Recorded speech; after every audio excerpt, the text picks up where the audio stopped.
Welcome back to Families in Action right here on KHTS AM 1220, your hometown station. And we're here with our special guests, Richard, Lisa, and Nicole, who are talking about recovery. And Cary, we were talking to Richard, Lisa, and Nicole just during the break, and their main drug of choice was alcohol, which of course is one of the oldest, and it's legal, so you weren't under a cloud of hey, we have to do this kind of carefully, right? One of the oldest, one of the most dangerous, one of the most deadliest, one of the most used drugs in the world, and it's a really interesting drug. I'm gonna call it a drug, yes. Because let's pick heroin for a second. You bring a heroin addict, that somebody that's really strung out, and you put them in the corner. They're not gonna die. They're gonna want to die. They're gonna feel like they're dying coming off of it. You take a chronic alcoholic that's been drinking a lot of alcohol and you put them in the corner, they can die. 20% of people that are addicted to alcohol physically, that doesn't get medical attention for the withdrawal symptoms, will lose their lives. And then there's the other phenomena that we see in the behavioral health unit, and that's where we get what are known as wet brains, who literally just drank until their brain is not functioning very well at all. Mm-hmm. And it's so sad to see because they can't do anything anymore. They never will be able to. Liver problems, kidney problems. They can't hold they can't hold themselves from going to the bathroom. Serious alcohol syndrome with kids. I mean, we're seeing so much stuff with alcohol, and it's like nobody talks about alcohol because it's all opiates and crystal meth and that stuff, and we forget one of the most deadliest, one of the most dangerous drugs in the world, alcohol. And before we introduce our next guest, Cary, I wanted to remind our listeners, now if you're listening on radio, you can actually, and if you have access to an electronic device, you can go to KHTS AM 1220 Facebook, and you can watch us live. We're on live. Hello to our Facebook friends. Nice seeing you. Hey there. Yeah, so why don't we bring Richard? Richard, you know what? I get it. You were walking down the street and a bottle fell in your hand when you were about 6 and said, "Drink me." Not exactly. What happened? I was about 13, 14. My sister was 14 months older than me, and she hung out with older kids. Right. So that's where I had my first taste, was with her and her friends. And then I didn't drink again until I was like 16. But that's where it started, and it was just like a party. Yeah. As high school went through, once I graduated from high school, turned 21, it turned into a big party all the time on the weekends. Party ended, you just didn't get the memo. No, yeah, probably not. And it was just fun in the beginning, a whole lot of fun. Barbecues, birthday parties, started going out to the clubs, bars. And let's not kid anybody. We know alcohol and drugs in the beginning is fun. Absolutely. It's our friend. But it's kind of one of the fun things and one of our friends that turn on us. And like we were saying, the party ends, we just don't get the memo. Yeah. So go on. I just kept on going after I didn't get the memo. Yeah. And I get it. So yeah, it went through my 20s, just I'd say recreational drinker. Right. And then my 30s, I turned 30, had a big party, invited a bunch of people, and I'd say after that is when I probably started to drink more. Right. And it was a progressive, slowly, but progressive. And I finally admitted to myself probably 10 years ago to myself that I was an alcoholic. 10 years ago. I didn't want anybody else to know. Right. So that's a really good point, because when we're drinking or using, or anyone is, I really believe that whoever's got that problem, they know it. They just don't want to own it, because once you own it publicly, you got to do something about it. Right. And you don't want to do that because it's scary. Very. Yeah. So I drank pretty much every day. What'd you drink? Beer. Gotcha. Actually, I quit drinking liquor in my early 20s because I couldn't handle it. It was too much. I didn't know how to drink liquor. Right. I'd take 2 shots. Oh, I don't feel anything, and I'd take 2 more, and before I knew it, I was on the ground. Right. So my safety net was, I'm just going to drink beer. Well, obviously the tolerance goes up higher and higher, and you need more and more. Slowly, I had less and less friends. And why is that?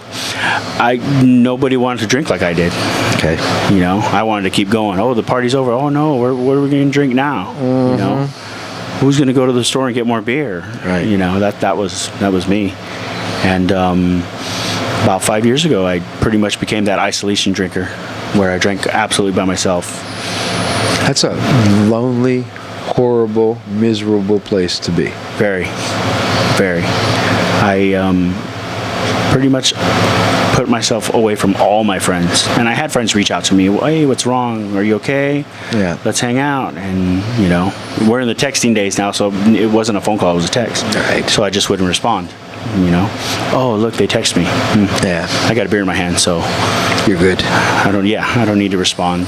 And it took me 5 years. I mean, my family's been telling me for 4 years, you need to get help. So you've been really struggling. Oh, yeah. Really for about 10 years though. Yeah. Okay. And I'm functioning. I've held the same job for 19 years. Right.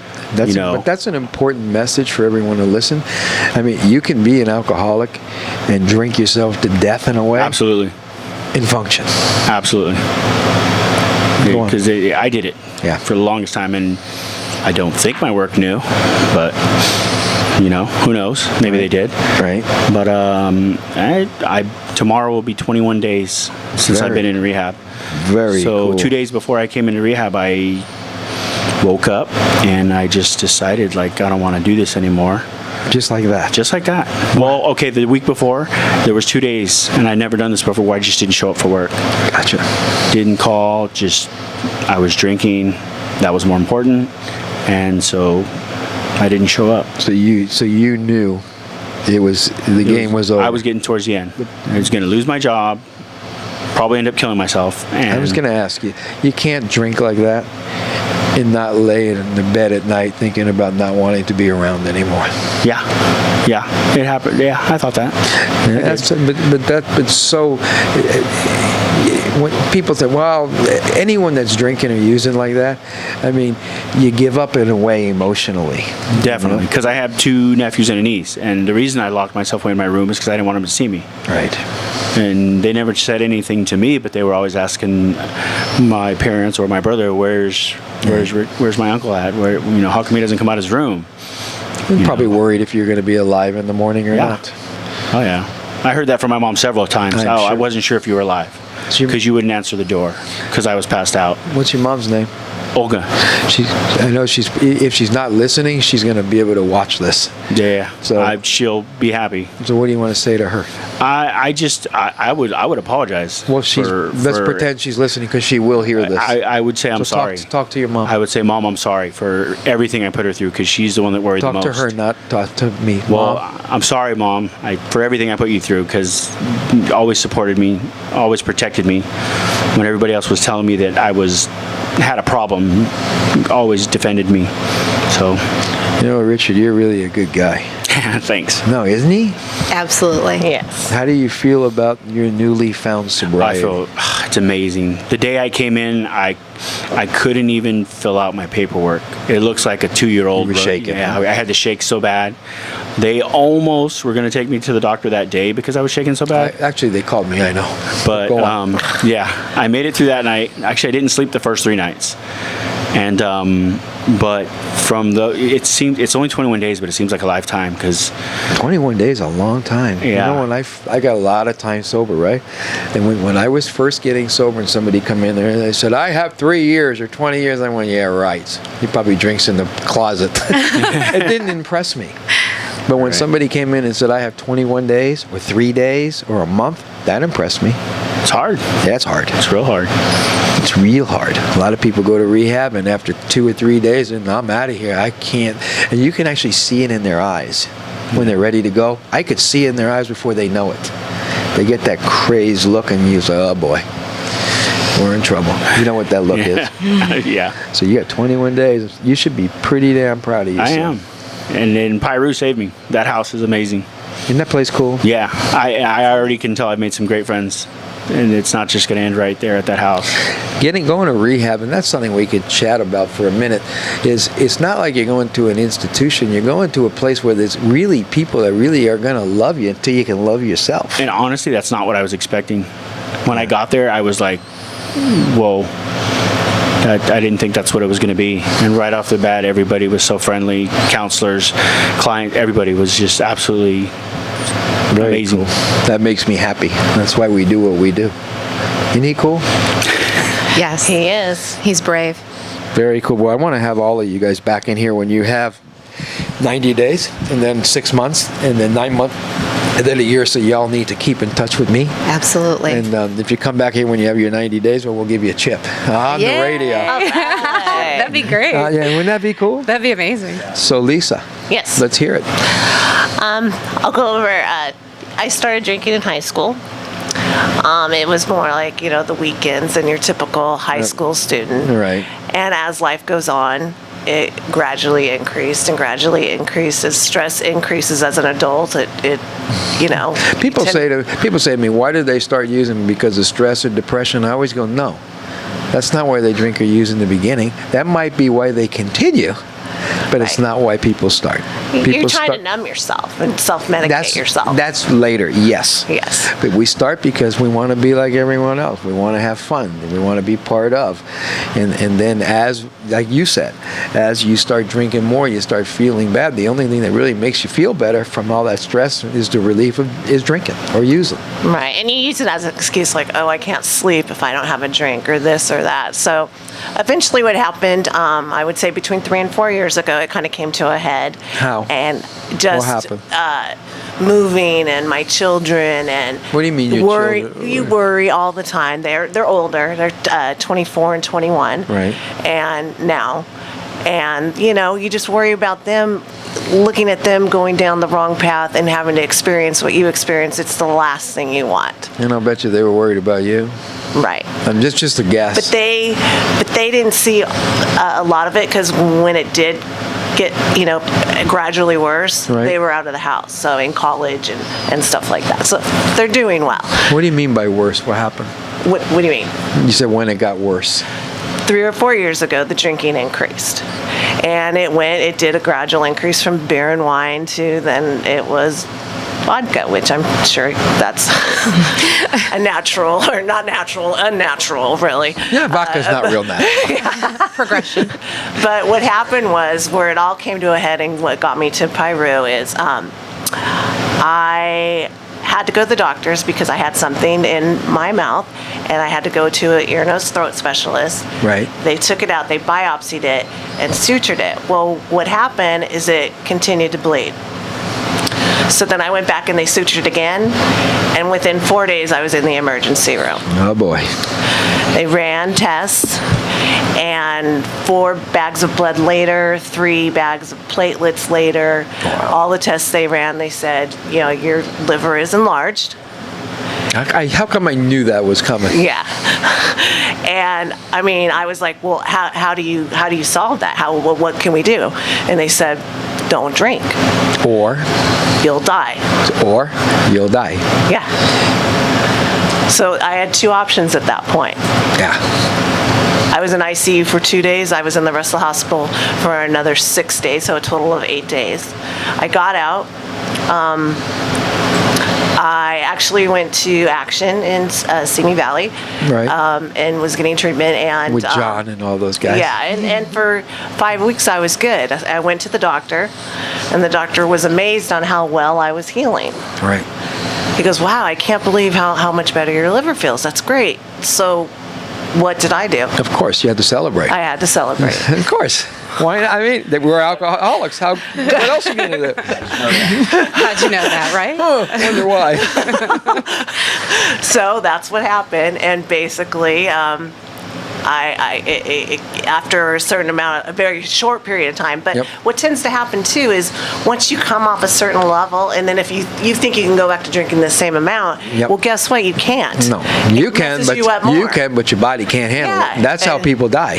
And so, we always say, who does that? And yeah, alcoholics do that.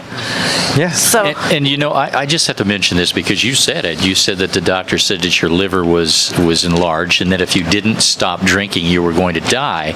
And I've known several people in my life who've gone to that extreme, And still and drink. you'd think Yeah. that would make them stop drinking. But guess what? All of those people that I know are now dead. It did not stop them. And when they were in the final stages of life, they said, I blew it. But it was too Right. late to do anything about it at that time. yeah, You know how many emergency beds, ICU units that I've been to in my 30 units, talking to people that have tubes in every hole in their body and tubes where there are no holes, and said, you want to get sober and we're here to help? And they said, no, I don't want any help. I'm good. I'll leave. I'm fine. I can do this. You know how many of those people I went to funerals for? So when a doctor tells you, if you drink, you're going to die, it's not a game. it's not a game. And If you drink, what's going to happen? yeah, I mean, it's If you're you done. drink- I have two If children. if you drink, what's going to happen? I'm gonna die, Your and I can't have it. your- I was told you can't have a tablespoon, nothing. That part of your life has to be completely over, Because or once else you- you're gonna die. If you take a sip off that tablespoon, what's going to happen? Yeah, you're gonna want more, a glass, and then you're gonna want two. Then your kid's going to go to the cemetery and say, why, Mom? Right. And so, I mean, now that I'm at the Pyru house, they're teaching us not only, why the problem, but how to live with the problem. And that's really helping me out quite a bit. Right. And I have incentive to stay sober. I don't want to go back there. I'm tired. Your family you were texting somebody. Who were you texting? Oh, my boyfriend. What do you want to say to your boyfriend or your family? I pretend I'm talking to them. Yeah. Don't talk They're to right me. there. Talk to them. Yeah, they're watching you. You know they are. So talk to them. I mean, I'm sorry. I'm sorry for the devastation that I've caused you. I'm done with this, and all I'm going to do is get better. I appreciate all the support you've given, and standing by me, and being a family, and sticking together, and Mom's gonna come home. It's gonna be okay. Mom's going to be okay. Because the alternative stinks. It does. Hey, Nicole, do me a favor. Yeah. Give her a hug. She's my roommate. Yeah, I mean, she brought you almost to tears. Yes, I know. Richard, I'm a mom too, give her a so. hug. Hey, Cary, Brother Richard. I Came in together today. Yeah. Awesome. Yeah, Very yeah. cool. I just want to say something to the people that are listening and watching us right now. And you remember this, I went with you into the ICU one time, and there was a fellow, and there's a young guy in there, and his parents were there, and you were saying we could get him in to rehab and help him, and he was in a bad way. And I'll never forget what the parents said. They said, we don't want him to go to rehab because he'll be around other users, and that'll make it worse. Why he was- Cary, where is that guy today? He's dead. He's dead. While he was in an intensive care unit from an overdose. And his parents didn't want him to go to rehab because he might learn how to use drugs. Go for it.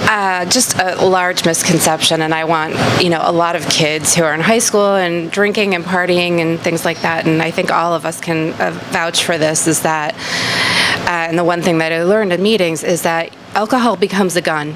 You may as well just shoot yourself. These kids think that it's not an addictive substance. They think they're not abusing it, and there could be. There are normal people who can have a drink and put it down. But then there are those who are somewhat broken and do not know how to stop. And it becomes your gun. Yeah.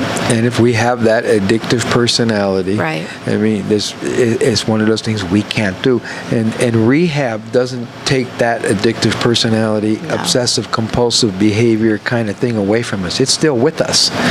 So when we leave, we got to remember those contracts. And if we put ourselves in slippery, dangerous places, we will end up drinking again. Yep. It's just a fact. There's no way around it. So you all remember this, and we're going to go on break. Getting sober is easy. You just got to change everything. It starts with your thinking. Yeah, And they if always you- say our brain is broken. And if you're around people that are thinking the way you need not to, you're going to get yourself in trouble again. This is Families in Action on our hometown station, AM 1220 KHTS. We'll be right back. Welcome back to Families in Action here on KHTS AM 1220, your hometown station. And we want to say hello to all of our Facebook friends. And we've been talking with Richard and Lisa and Nicole. Cary, phenomenal stories, and they all look so great. They really do. I mean, they Thanks look like to they've got the world. But you know what, Mike?